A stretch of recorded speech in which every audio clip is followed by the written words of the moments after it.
God! I am healed! I am healed! शहर का मुख्य बाजार रोशनी से नहाया हुआ था। दिवाली से ठीक पहले की शाम थी और हर तरफ एक अजीब सी जल्दबाजी और उत्साह का माहौल था। दुकानों पर लंडी, झालरें और रंग बिरंगे कंदील ऐसे टंगे थे जैसे आकाश से तारे जमीन पर उतर आए हो। मिठाइयों की दुकानों से उड़ती देसी घी और इलायची की महक हवा में घुल रही थी। बच्चों की खिलखिलाहट, पटाखों की दूर से आती गड़गड़ाहट और रिक्शे वालों की घंटियों का शोर, यह सब मिलकर एक ऐसा संगीत बना रहे थे जो किसी भी जीवित इंसान के दिल की धड़कन बढ़ा दे। लेकिन उस भीड़भाड़ वाली सड़क के एक कोने में एक पुरानी सी बेंच पर बैठा था राघव। इन सब से कोसों दूर था। उसके लिए यह रोशनी, यह रंग, यह चौका चौथ सब बेमानी थे। उसकी दुनिया में सिर्फ एक ही रंग था, गहरा स्याह काला। राघव, जिसकी उम्र अभी बमुश्किल 35 साल थी रही होगी, अपनी गोद में रखे हाथों को वापस में मसल रहा था। उसकी आंखें खुली थी, लेकिन उनमें वो चमक नहीं थी जो कभी उसकी पहचान हुआ करती थी। वे आंखें अब पत्थर की तरह स्थिर और भावहीन थी। बाजार का शोर उसके कानों में तो जा रहा था, लेकिन उसके मन से सन्नाटे को तोड़ नहीं पा रहा था। भैया, जरा साइड हटना। एक राहगीर का कंधा उससे जोर से टकराया। राघव लड़खड़ाया, लेकिन उसने कोई जवाब नहीं दिया। वो बस थोड़ा और सिकुड़ गया। एक समय था जब राघव इसी बाजार की शान हुआ करता था। वह शहर का सबसे बेहतरीन जरदोजी कारीगर था। मखमली कपड़ों पर सोने और चांदी के तारों से जब वह फूल पातियां उकेरता था तो लोग कहते थे कि राघव की उलंगियों में जादू है। उसकी आंखों की बारीक नजर सुई की नोक को वहां ले जाती थी जहां मशीनें भी हार मान जाए। बड़े बड़े रईस अपनी शेरवानी और लहंगे उसके पास बनवाने आते थे। उसे रंगों की, धागों की और बारीकियों की समझ थी। लेकिन फिर 2 साल पहले की वो काली रात आई। एक तेज बुखार, गलत दवा और धीरे धीरे सब धुंधला होता गया। पहले धागों दिखने बंद हुए, फिर चेहरे और अंत में बस यह अनंत अंधेरा। बाबूजी, एक दिया ले लो। एक छोटी बच्ची की आवाज उसके पास आई। बहुत सुंदर रंगीन है मैंने। राघव के होठ कांपे। उसे याद आया कि कैसे वो खुद रंगों का सौदागर था।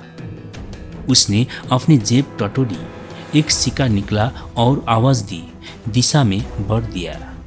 ले लो बेटी, मेरे लिए तो सब अंधेरा ही है। बच्ची सिक्का लेकर चल गई, लेकिन राघव वहीं बैठा रहा, अपने अंदर के खालीपन को उस उत्सव से शेर से भरने की नाकाम कोशिश करता रहा। उसे लगा जैसे वह एक कांच की दीवार के पीछे कैद है। दुनिया उसे देख सकती है, लेकिन वह दुनिया को नहीं। वह समाज के लिए अब एक कलाकार नहीं, बल्कि एक बेचारा बन चुका था। राघव का घर बाजार के पीछे एक तंग गली में था। जैसे तैसे दीवार के सहारे हाथ फेरते हुए वो घर पहुंचा। घर में घुसते ही उसे दाल के छौंक की गंध आई। उसकी पत्नी सुधा रसोई में थी। आ गए आप? सुधा की आवाज में चिंता और थकान दोनों थे। इतनी भीड़ में अकेले क्यों गए? कहीं गिर जाते तो? राघव ने अपनी लाठी को कोने में टिकाया और चारपाई पर बैठ गया। गिर ही जाता तो अच्छा था सुधा, कम से कम इस बोझ से तो तुम्हें मुक्ति मिलती। फिर वही बात, सुधा पानी का गिलास लेकर पास आई। आप बोझ नहीं, यह समय की बात है, परमेश्वर सब ठीक करेगा। राघव ने एक कवड़ी हंसी हंसी। परमेश्वर अगर वो होता तो क्या मेरे हाथों का हुनर छीनकर मुझे भिखारी बना था? जिस हुनर से मैं अपने परिवार का पेट पालता था, उसी के लिए सबसे जरूरी चीज मेरी आंख है, उसने ले ली। अब मैं क्या हूँ? एक नकारा इंसान जो घर के कोने में पड़ रोटियां तोड़ता है। सुधा चुप रही। वो जानती थी कि राघव का दर्द शारीरिक कम, मानसिक ज्यादा था। एक स्वाभिमानी पुरुष जो कभी घर का मुखिया था, आज अपनी पत्नी की कमाई पर निर्भर था। पड़ोसी आते थे तो सहानुभूति की ऐसे बातें करते थे जो किसी गाली से कम नहीं लगती थी। और राघव भाई, अब तो बस बैठे बैठे प्रभु का नाम ले लो, पड़ोस के शर्मा जी अक्सर कहते थे। वैसे भी अब तुमसे क्या ही हो पाएगा। वो दया, वो तरस राघव को चुभता था। उसे लगता था कि वो धीरे धीरे अदृश्य हो जा रहा है। लोग उसके बारे में बात करते थे जैसे वो वहाँ हो ही नहीं। उसकी राय, उसकी पसंद, उसकी नापसंद सब और अंधेरे में खो गई थी। वो अब सिर्फ अंधा राघव था। उस रात राघव को नींद नहीं आई। वो अपनी पुरानी वर्कशॉप में गया जहां अब धूल जमी थी। उसने अपने औजारों को टटोला, उसकी सुइया, उसकी फ्रेम, रेशम के धागों के लच्छे। उसने एक अधबने कपड़े को हुआ। उसकी उंगलियां यादों में दौड़ गई। उसे याद आया कि वह लाल गुलाब कैसे बनाता था, लेकिन आज उसे ना तो लाल रंग दिख रहा था, ना ही वो कपड़ा। उसने औजार पटक दिए। आंसू से एक मर्म धार उसी गालों पर बह निकली। क्यों? आखिर क्यों? वो चीखना चाहता था, लेकिन गला रुक गया। उसे लगा कि अब जीने का कोई मकसद नहीं बचा है। ऐसे अंधेरा अब बाहर का नहीं, उसे रूह के अंदर का अंधेरा बन चुका था। अगले रविवार की सुबह सुधा तैयार हो रही थी। राघव, आज हमारे साथ चलिए, उसने विनती की। कहाँ? उसी प्रार्थना सभा में, राघव ने चिढ़कर कहा। वहां जाकर क्या हुआ? लोग मुझे देखेंगे, फिर वही दया की बात करेंगे। प्रभु चंगा करेगा, विश्वास रखो। मैं थक गया हूं इन खोखले शब्दों से। सुधा ने उसका हाथ अपने हाथों में लिया। सिर्फ एक बार। आज शहर से एक विशेष प्रचारक आए हैं। लोग कहते हैं कि उनकी प्रार्थनाओं में बहुत असर है। मैंने आपके लिए बहुत मन्नतें मांगी है, बस मेरी खातिर चलिए। राघव मना करना चाहता था, लेकिन सुधा की आवाज़ों में एक अजीब सी तड़प थी जिसे वह ठुकरा ना सका। वह जानता था कि पिछले 2 सालों से सुधा ने कितना सहा है। उसकी खातिर उसने हामी भर दी। वह रिक्शे में बैठकर शहर के बाहरी इलाका में बने एक सादे से प्रार्थना भवन में पहुंचे। वहां कोई भव्य सजावट नहीं थी, न ही कोई आडंबर। बस एक बड़ा सा हॉल था जहां दरिया बिछी थी और सामने एक लकड़ी का क्रॉस लगा था। जैसे ही राघव ने हॉल में कदम रखा, उसे एक अलग ही माहौल महसूस हुआ। बाजार के शोरगुल से अलग यहाँ एक अजीब सी शांति थी। हालांकि वहाँ सैकड़ों लोग थे, लेकिन एक अनुशासन था। सुधा उसे लेकर आगे की एक पंक्ति में बैठ गई। तभी संगीत शुरू हुआ। ढोलक की थाप और हारमोनियम के सुरों से 7 लोगों ने गाना शुरू किया। तेरी करुणा है अपार, तू ही है पालनहार। राघव को शुरू में असहजता महसूस हुई। वह देख नहीं सकता था कि उसके आसपास कौन है। उसे लग रहा था कि सबकी नजरें उसी पर है। देखो देखो, वो अंधा कारीगर आया है। वह सोच रहे होंगे, बेचारा चमत्कार की उम्मीद में आया है। लेकिन जैसे जैसे गीत आगे बढ़ा, संगीत की लय ने उसे घेर लिया। उसे लगा कि शब्द सिर्फ कानों से नहीं बल्कि सीधे उसे दिल से टकरा रहे हैं।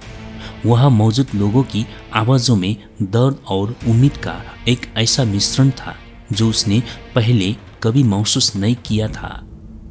प्रार्थना के बीच में एक सन्नाटा छा गया। प्रचारक एक साधारण से दिखने वाले व्यक्ति मंच पर आए।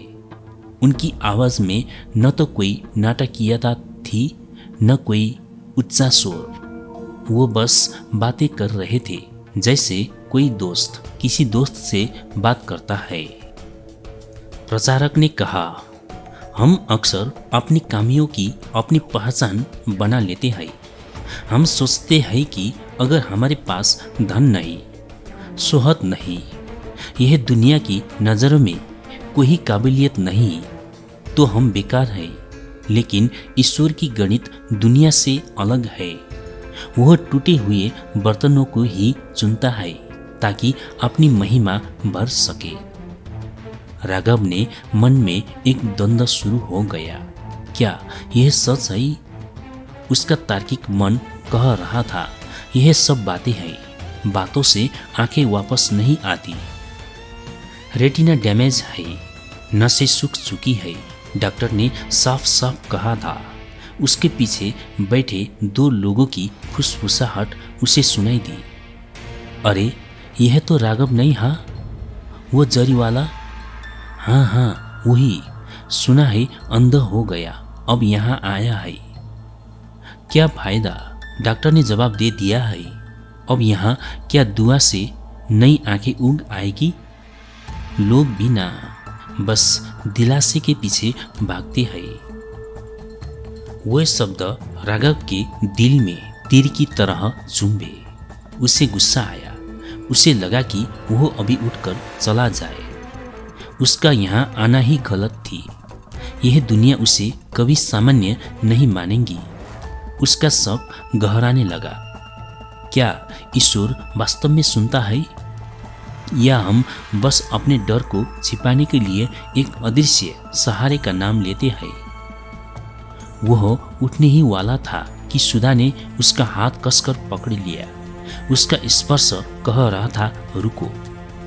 तभी प्रचारक ने कहा, आज यहाँ कोई है जो सोच रहा है कि उसके जीवन का अंत हो चुका है, जो सोच रहा है कि अंधेरा ही उसका मुख्य दर है।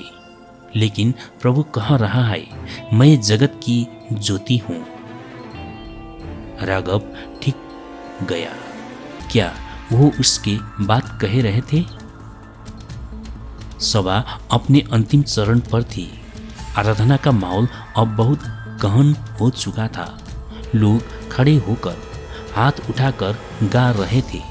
संगीत अब धीमा नहीं बल्कि एक जोरदार नाद बन चुका रहा था। खोल दे आंखें मेरी, देखूं मैं तुझको प्रभु। राघव खड़ा था लेकिन उसका मन बैठा जा रहा था। उसका संघर्ष अपने चरम पर था। एक तरफ उसका तर्क, उसका अपमान और उसकी निराशा थी। दूसरी तरफ वह अदृश्य शक्ति जो उसे खींच रही थी। अचानक उसे लगा कि वह अब और नहीं लड़ सकता। वह थक चुका था अपनी लाचारी से, अपने गुस्से से। उसने अपनी मुट्ठियां बीची और फिर धीरे धीरे खोल दी। यह समर्पण का क्षण था। अगर तुम सच में हो, राघव ने बुदबुदाया। उसकी आवाज संगीत में दब गई। तो मुझे इस अंधेरे से निकालो। मुझे आंखें नहीं चाहिए प्रभु, मुझे बस शांति चाहिए। मैं अब और नहीं भाग सकता। उसने अपनी पलकें, वो हमेशा की तरह अंधेरे से भरी थी, कसकर मींच ली। वो अपनी शारीरिक आंखों को भूल गया। उसने अपने हृदय की आंखों से उस परमेश्वर को पुकारना शुरू किया जिसे उसने कभी गंभीरता से नहीं लिया था। आंसुओं की धारा उसकी बंद आंखों से बहने लगी। वह रो रहा था फुट फुट कर। बरसों का जमा हुआ दर्द, अपमान और गुस्सा आंसुओं के साथ बहने लगा। आराधना अपने चरम पर थी। हॉल में हालेलुया और आमीन की गुंजाहट थी। तभी राघव को एक अजीब सा एहसास हुआ। उसे लगा जैसे किसी ने गर्म हथेलियां उसकी आंखों पर रख दी है। एक तेज गर्मी जो चुभने वाली नहीं बल्कि सुकून देने वाली थी, उसके सिर से होती हुई उसकी आंखों की नसों में उतर गई। उसे लगा जैसे उसके दिमाग के अंदर कोई बिजली कूद गई हो। एक झंझनाहट उसके पूरे शरीर में दौड़ गई। वह कांपने लगा। संगीत अब भी बज रहा था, लेकिन राघव को एक गहरा सा सन्नाटा महसूस हुआ। उस गर्मी के बीच उसे अपनी बंद पलकों के पीछे कुछ हिलता हुआ महसूस हुआ। अंधेरा जो अब तक स्याह काला था, धीरे धीरे भूरा होने लगा, फिर लाल और फिर एक तेज सफेद रोशनी। यीशु! उसके मुंह से चीख निकली। उसने घबरा कर अपनी आंखों खोली। पहली चीज जो उसे दिखी वह थी एक धुंधली सी आकृति, क्रॉस की लकड़ी। फिर उसे रंग दिखाई दिए। सामने खड़े लोगों के कपड़ों के रंग, लाल, नीला, पीला, वह सब कुछ जिसे वह भूल चुका था।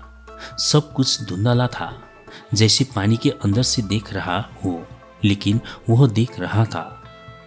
उसका दिल इतनी जोर से धड़क रहा था कि उसे लगा वह बाहर आ जाएगा। उसने अपने हाथों को अपनी आंखों से के सामने किया। उसे अपनी उंगलियां दिखाई दी, उसकी खुद की लकीरें। वो कांपते हुए सुधा की ओर पलटा। सुधा की आंखों में आंसू थे। वह प्रार्थना में मग्न थी। सुधा! राघव की आवाज फट हुई थी। सुधा ने आंखें खोली। उसने राघव के चेहरे को देखा, जो पसीने और आंसुओं से भीगा था, लेकिन उसकी आंखों में उसकी पुतलियां हिल रही थी। वो अब पत्थर नहीं थी, वो उसे देख रही थी। आंखों की रोशनी चल गई थी। आराधना के दौरान सब साफ दिखने लगा। राघव चिल्लाया। उसकी आवाजों में एक ऐसा विश्वास था जिसने पूरे हाल को हिला दिया। यह केवल शारीरिक दृष्टि का लौटना नहीं था। राघव ने महसूस किया कि जिस दुनिया को वह पहले रंगों और आकारों में देखता था, अब वह उसे दया और प्रेम के रूप में देख रहा था। उसके अंदर का कलाकार जो मर चुका था फिर से जाग उठा था, लेकिन अब वह सिर्फ कपड़ों पर कढ़ाई नहीं करना चाहता था। वह इस चमत्कार को अपने जीवन में उकेरना चाहता था। हॉल में सन्नाटा छा गया। संगीत रुक गया। लोग राघव की ओर मुड़े। वह व्यक्ति जो लाठी के सहारे आया था अब सीधा खड़ा था, अपनी लाठी को जमीन पर पड़ा छोड़कर। सुधा अपने घुटनों पर गिर गई और रोने लगी। जो लोग पीछे बैठकर ताना मार रहे थे वो स्तब्ध थे। उनके मुंह खुल रह गए थे। विज्ञान और तर्क की सीमा जहां समाप्त होती है, वहां से विश्वास का चमत्कार शुरू होता है। यह सिर्फ चंगाई नहीं थी, यह एक गवाही थी कि परमेश्वर के लिए कुछ भी असंभव नहीं है। प्रचारक मंच से नीचे आए। उन्होंने राघव को गले लगाया। राघव अब भी रो रहा था, लेकिन यह आंसू दुख के नहीं थे, ये मुक्ति के आंसू थे। उसने न केवल दुनिया को दिखने की शक्ति पाई थी, बल्कि खुदों की देखने की भी। वह अब बेचारा राघव नहीं था, वह गवाह राघव था। उस घटना के बाद राघव का जीवन बदल गया। उसकी आंखों की रोशनी धीरे धीरे पूरी तरह लौट आई और उसके साथ ही उसका हुनर भी। लेकिन अब वह सिर्फ अमीर रईसों के लिए कपड़े नहीं बनाता था। उसने अपनी कमाई का एक हिस्सा उन लोगों की मदद के लिए देना शुरू किया जो लाचार थे।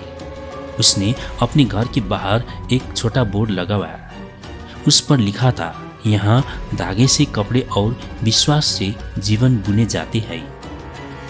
बाजार में अब भी वही शोर था, वही दीपावली की रौनक थी, लेकिन राघव के लिए अब वो शोर नहीं था। उसे हर आवाज़ में, हर रंग में, हर चेहरे में उस ईश्वरीय प्रेम की झलक मिलती थी। लोग अब उसे दया से नहीं बल्कि सम्मान और विस्मय से देखते थे। वह अक्सर अपनी दुकान पर आने वाले निराश लोगों से कहा था, भाई जब दुनिया के सारे दरवाजे बंद हो जाए और हर तरफ अंधेरा हो तो समझ लेना कि अब ऊपर वाला अपनी रोशनी जलाने वाला है, बस अपनी भीतरी आंखें खुली रखना। राघव ने साबित कर दिया था कि प्रतिभा या ईश्वर की कृपा किसी की औकात नहीं देखती। जब इंसान टूटता है तभी वो बनता है।